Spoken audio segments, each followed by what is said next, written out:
తెలంగాణ మంత్రివర్గ విస్తరణపై కొనసాగుతున్న ఉత్కంఠకు ఎట్టకేలకు తెర పడిందని చెప్పాలి.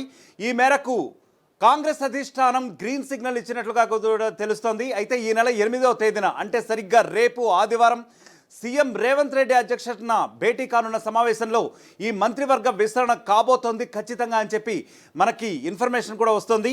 అయితే ఈ మేరకు తెలంగాణ కేబినెట్ విస్తరణకు హైకమాండ్ గ్రీన్ సిగ్నల్ ఇచ్చినట్టుగా కూడా తెలుస్తుంది. 3 లేదా 4కి ఈ మంత్రివర్గ విస్తరణలో చోటు దక్కనున్నట్లుగా కూడా ఇప్పటివరకు సమాచారం అందుతోంది. ఇప్పటికే రాజ్భవన్కు మంత్రుల లిస్టు కూడా చేరిపోయింది. ఆ మంత్రులు ఎవరో ఆల్రెడీ కన్ఫర్మ్ అయినట్లుగా కూడా అధికారికంగా వారు ప్రకటన వెలువడే ఛాన్స్ కూడా ఉంది. అయితే ఈ మేరకు రాజ్భవన్ నుంచి కూడా ఒక అధికారిక ప్రకటన ఈ రోజే వెలువడే ఛాన్స్ ఉంది. మంత్రివర్గ విస్తరణపై రేపు కొత్త మంత్రుల ప్రమాణం స్వీకారం కూడా జరిగే ఛాన్స్ ఉంది. రాజ్భవన్లో కొత్త మంత్రుల ప్రమాణ స్వీకారం జరిగే ముందర యాక్చువల్గా సీఎం రేవంత్ రెడ్డి ఎవరెవరైతే ఆశావాళ్ళు ఇప్పటివరకు ప్రయత్నాలు చేశారో వాళ్ళందరి పేర్లు కూడా అనౌన్స్ చేయబోతున్నారు అధికారికంగా. ఈ రేసులో అంటే ఈ మంత్రివర్గ విస్తరణ రేసులో రెడ్డి సామాజిక వర్గానికి చెందినవారు అలాగే ముదిరాజ్ సామాజిక వర్గానికి చెందిన వారికి కూడా కొంత ప్రాధాన్యత కల్పించనున్నట్లుగా కూడా కొంత విశ్వసనీయ సమాచారం మనకు అందుతోంది. ఈ రేసులో సుదర్శన్ రెడ్డి, కోమటిరెడ్డి, వివేక్ వాకిటి పేర్లు ప్రముఖంగా వినిపిస్తున్నాయి. ఇప్పటిదాకా వివేక్కు మంత్రి పదవి బదులు స్పీకర్ ఇస్తారని కూడా ఇప్పటికే ప్రచారం ఊపందుకుంటోంది. అయితే స్పీకర్ గడ్డం ప్రసాద్కు మంత్రి పదవి ఇస్తారని కూడా కొంతవరకు టాక్ నడుస్తోంది. అయితే స్పీకర్ గడ్డం ప్రసాద్కు మంత్రి పదవి ఇస్తే మరి స్పీకర్ స్థానంలో ఎవరిని భర్తీ చేస్తారు అనే ఒక రకమైన ఊహాగానాలు కూడా వినిపిస్తున్నాయి. కొంత ఉత్కంఠ కూడా చెలరేగుతున్న పరిస్థితి ఉంది. ఎస్సీ, బీసీ, ఓసీ సామాజిక వర్గాలకు మంత్రి పదవులు కట్టబెట్టే అవకాశం ఉందని గతంలోనే వారికే ప్రాధాన్యత ఇస్తారని, ఈ సామాజిక వర్గాలకు చెందిన వారికే మొట్టమొదటిగా ప్రాధాన్యత ఇస్తామని చెప్పి కూడా గతంలో పలుమార్లు రేవంత్ రెడ్డి పలు మీడియా సమావేశాల్లో కానివ్వండి అలాగే పలు పొలిటికల్ వర్గాలకు చెందినటువంటి కొన్ని ప్రకటనలు కానివ్వండి ఆయన చెప్పి ఉన్నారు. అయితే మరి ఎస్సీ, బీసీ, ఓసీ సామాజిక వర్గాలకు ఎంతమందికి ఇప్పుడు ప్రస్తుతానికైతే 3 లేదా 4 పదవులు భర్తీ చేస్తారని తెలుస్తుంది. వారిలో ఎంతవరకు ఎస్సీ, ఎస్టీ అలాగే బీసీ సామాజిక వర్గాలకు మంత్రి పదవులు కట్టబెడతారు అనే ఊహాగానాలు కూడా ఒక రకమైన ఉత్కంఠ పరిస్థితులు కూడా నెలకొన్నాయి. ఎట్టకేలకు తెలంగాణ కేబినెట్ విస్తరణకు హైకమాండ్ గ్రీన్ సిగ్నల్ ఇచ్చేసిందని ఇప్పటికే సమాచారం అందుతోంది. కొన్ని నెలలుగా తెలంగాణ మంత్రివర్గ విస్తరణపై కొనసాగుతున్న ఊహాగానాలకు ఇప్పుడు తెర పడిందని చెప్పొచ్చు. రేపు తెలంగాణ కేబినెట్ విస్తరణ జరగనున్నట్లుగా ఖచ్చితమైన సమాచారం మనకు అందుతోంది.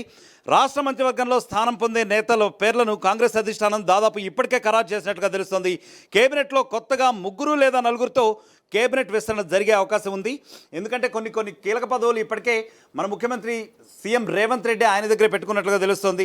మరి ఏ రకమైన పోర్ట్ఫోలియోలు, ప్రోటోకాల్స్ మరి ఇవ్వబోతున్నారు అని చెప్పి ఇప్పటికే చర్చలు మొదలయ్యాయి. ముఖ్యమంత్రి రేవంత్ రెడ్డితో పాటు ఇప్పటివరకు 12 మంది కేబినెట్లో మంత్రులుగా ఉన్నారు. మరో 6 స్థానాలను ఇప్పటికి భర్తీ చేయాల్సి ఉంది. అయితే ప్రస్తుతం అందుతున్న సమాచారం ప్రకారం 3 నుంచి 4 వరకు మంత్రి పదవులు రేపటి వరకు భర్తీ చేస్తారని తెలుస్తోంది. దీంతో కాంగ్రెస్ పార్టీలో ఆశావాహుల సంఖ్య ఎప్పుడైతే అంటే సుదీర్ఘకాలంగా గత 1.5 ఇయర్ నుంచి ఎప్పుడైతే డిసెంబర్ 3, 2023న కాంగ్రెస్ గెలిచిందో అంటే ఎన్నికల ఫలితాలు వెలువడ్డాయో అప్పటి నుంచి కూడా కొన్ని కీలకమైన పోర్ట్ఫోలియోలను రేవంత్ రెడ్డి ఆయన దగ్గరే పెట్టుకోవడం జరిగింది. మంత్రివర్గ విస్తరణ సుదీర్ఘకాలం తర్వాత అంటే దాదాపు 18 నెలల సుదీర్ఘకాలం తర్వాత జరగనున్న ఈ నేపథ్యంలో చాలామంది ఆశావాహులు ఏఐసిసి అధిష్టానాన్ని కూడా అంటే ఢిల్లీకి వెళ్ళి కాంగ్రెస్ పెద్దలను కూడా కలిసినట్లుగా మనకి సమాచారం అందుతోంది. కొన్ని మంతనాలు జరిపారు, కొన్ని పరివేలు కూడా జరిపారు. అదేవిధంగా ఇప్పుడు ఉన్నటువంటి రాష్ట్ర మంత్రివర్గంలో స్థానం పొందే నేతల పేర్లను కాంగ్రెస్ అధిష్టానం ఇప్పటికే అంటే కొన్ని మంత్రాల ఫలితంగా అధిష్టానం ఖరారు చేసినట్లుగా తెలుస్తుంది. సామాజిక సమతౌల్యత ఉండేలా ఆయా వర్గాల పేర్లకు కేసీ వేణుగోపాల్ ఓకే చెప్పినట్లు కూడా ఇప్పటికే తెలుస్తోంది. ఎస్సీ, ఎస్టీ, బీసీ మైనారిటీలతో పాటు రెడ్డి సామాజిక వర్గం నుంచి కూడా తుది లిస్టు ఆయన రికార్డు చేసుకున్నట్లు కూడా ఢిల్లీ వర్గాలు వెల్లడించినట్లుగా మనకు సమాచారం వస్తుంది. ప్రస్తుతం ఖరారైనట్లుగా చెబుతున్న వారి పేర్లలో 2 రెడ్డి, 1 బీసీ, 1 ఎస్సీ, 1 మైనారిటీ కూడా అవకాశం దక్కనుందని ఖచ్చితమైన సమాచారం అయితే ఉంది. రెడ్డి సామాజిక వర్గం నుంచి బోధన్ ఎమ్మెల్యే సుదర్శన్ రెడ్డి, మునుగోడు ఎమ్మెల్యే రాజగోపాల్ రెడ్డి పేర్లు ప్రముఖంగా వినిపిస్తున్నాయి. అయితే రాజగోపాల్ రెడ్డి సోదరుడు వెంకటరెడ్డి ఇప్పటికే మంత్రిగా ఉన్నారు. ఈ విషయం మనందరికీ కూడా తెలిసిందే. నల్గొండ నుంచి ఈ 2 రెడ్డి సామాజిక వర్గానికి చెందిన వారి మంత్రులుగా ఉండడంతో రాజగోపాల్ రెడ్డికి అవకాశం పైన తుది వరకు కూడా కొంత సస్పెన్స్ అంటే ఉత్కంఠ చెలరేగుతున్న పరిస్థితులు అయితే ఇప్పటికీ కనిపిస్తుంది. దీంతో ఇబ్రహీంపట్నం ఎమ్మెల్యే మల్లెడ్డి రంగారెడ్డి, బరిగి ఎమ్మెల్యే రామ్మోహన్ రెడ్డి తమ వంతు ప్రయత్నాలు చేసుకున్నారు. వారికి సంబంధించినంత వరకు మ్యాక్సిమం మంతనాలు జరిపారు ఏఐసిసి అధిష్టానంతో కూడా. అలాగే మీనాక్షి నటరాజన్ను కూడా వారు పలుసార్లు ఇంతకుముందు కలిసినట్లుగా సమాచారం ఉంది. అలాగే వీరిలో ఒకరిని మాత్రం చీఫ్ విప్ పదవికి అర్హులుగా ప్రకటించే అవకాశం ఉన్నట్లుగా మనకి న్యూస్ వస్తోంది. ఎస్సీకి చెందిన మాలవ సామాజిక వర్గాలకు చెందిన గడ్డం వివేక్ వెంకటస్వామి పేరే దాదాపుగా ఖరారైనట్లుగా కూడా చెబుతున్నారు. బీసీల నుంచి ఉమ్మడి మహబూబ్ నగర్ జిల్లాకు చెందిన వాకిటి శ్రీహరి పేరు కూడా ఖరారైనట్లుగా మనకి సమాచారం ఉంది. మున్నూరు కాపు వర్గానికి కూడా అవకాశం ఇవ్వాలని భావిస్తే ఒకవేళ ఆది శ్రీనివాస్కు ఛాన్స్ దక్కే అవకాశం ఉంది. ముస్లిం సామాజిక వర్గానికి సంబంధించినంత వరకు మంత్రివర్గంలోకి తీసుకోవడానికి ఎమ్మెల్సీ అమీర్ అలీ ఖాన్ ఒక్కరే చట్టసభల్లో ప్రస్తుతానికి అయితే అందుబాటులో ఉన్నారు. కొత్త మంత్రుల రాకతో శాఖల మార్పు పైన ఒక నిర్ణయానికి కూడా ఇప్పటికే అధిష్టానం వచ్చేసినట్టు తెలుస్తోంది. ప్రస్తుతం ఉన్న ముగ్గురు మంత్రుల శాఖల్లో కొన్ని స్వల్ప మార్పులు కూడా ఉండే అవకాశం ఉంది. అయితే ఇదిలా ఉంటే గతంలో గుర్తించిన పేర్లపై మరోమారు చర్చించారని కూడా సమాచారం. అయితే సాయంత్రం వరకు టైం ఉంది కాబట్టి రాజ్భవన్ నుంచి ఎప్పుడైతే అధికారిక ప్రకటన వెలువడుతుందో రేపు కేబినెట్ విస్తరణ జరగబోతుంది అని ఈ లోపలే కొన్ని మార్పులు చేర్పులు అంటే ఈ పేర్లు మారచ్చు, ఈ పేర్లు లేక మారకపోవచ్చు. దాదాపు ఖరారైపోయినాయి కాబట్టి ఎట్టి పరిస్థితుల్లో కూడా ఖరారైన పేర్లను మార్చే అవకాశం లేదు. అయినప్పటికీ కూడా లాస్ట్ మూమెంట్లో ఆ పేర్లు మార్చే అవకాశం కూడా ఉండొచ్చు అని కూడా కొన్ని ఊహాగానాలు జరుగుతూ ఉన్నాయి. విజయశాంతి పేరును కూడా దీనికి పరిశీలించినట్లుగా కూడా సమాచారం. ప్రస్తుతం రాష్ట్ర కేబినెట్లో బీఆర్ఎస్ నేతలకు ధీటైన కౌంటర్ ఇచ్చే నేతలంటూ కూడా ఎవరు కూడా లేరు. అయితే ఈ అంశాలన్నీ కూడా దృష్టిలో పెట్టుకుని కొంత నిఖార్సైనటువంటి కాస్త గట్టిగా వారి యొక్క గళం వినిపించేటటువంటి నేతల్ని సెలెక్ట్ చేస్తున్నారు. అదే ప్రక్రియలో ఇంకా కాంగ్రెస్ అధిష్టానం తలమునకలై ఉంది అని కూడా ఒకవైపు నుంచి టాక్ వినిపిస్తోంది.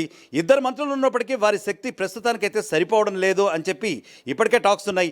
ఇటీవల మంత్రి కొండా సురేఖ వివాదాస్పద కామెంట్స్ చేసి ఇరుకొని పడిన విషయం మనందరికీ కూడా తెలిసిందే. అందుకే ఏరుకోరి ఫైర్ బ్రాండ్ విజయశాంతిని యాక్టివ్ చేస్తున్నట్టుగా కూడా తెలుస్తోంది. ఇదే నేపథ్యంలో సీఎం రేవంత్ రెడ్డి ఆమెకు త్వరలో కేబినెట్లో చోటు కల్పించనున్నారనే ప్రచారం కూడా జరుగుతోంది.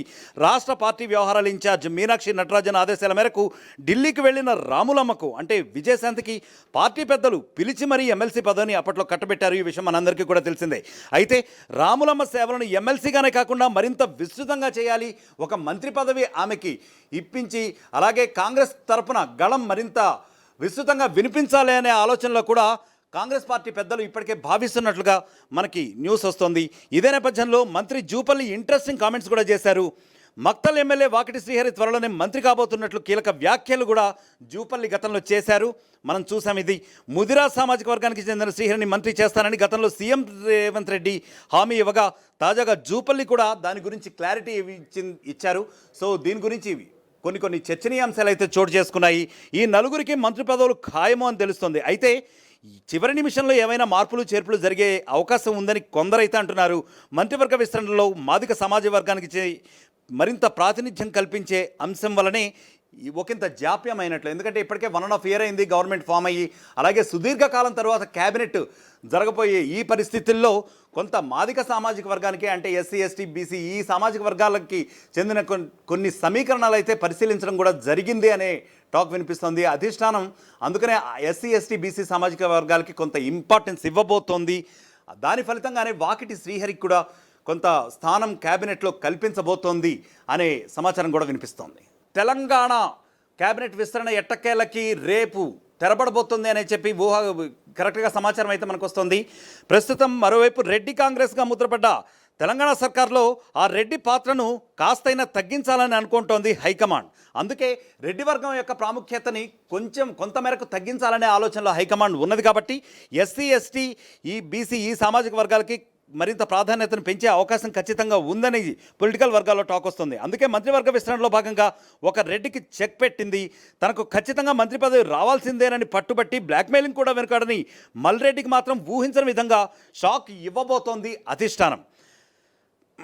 అయితే ఉమ్మడి రంగారెడ్డి జిల్లాలో ఉన్న ఏకైక ప్రజాప్రతినిధిని నేనేనని రేపు గవర్నమెంట్ ఏర్పాటులో కూడా ఇక్కడి భాగస్వామ్యమే ప్రధాన భూమిక పోషించనుందని, మమ్మల్ని విస్మరిస్తే మీ సంగతులు అంతేనని కూడా విస్తృతంగా ప్రచారం చేస్తూ వచ్చిన విషయం మనందరికీ కూడా తెలిసిందే మల్రెడ్డి రంగారెడ్డి. సో మరి ఈ నేపథ్యంలో రేపు జరగబోయే అధిష్టానం క్యాబినెట్ ఎక్స్పాన్షన్ ప్రక్రియ ఎలా ఉండబోతోంది అనే ఒక రకమైన ఉత్కంఠ పరిస్థితులు తెలంగాణ రాజకీయాల్లో చోటు చేసుకున్నాయనే చెప్పొచ్చు. ప్రపంచంలో ఏ మూల ఏ క్షణం ఏం జరుగుతుందో వేగంగా తెలుసుకోవడానికి తొలి వెలుగు వాట్సాప్ ఛానల్ని ఫాలో చేయండి.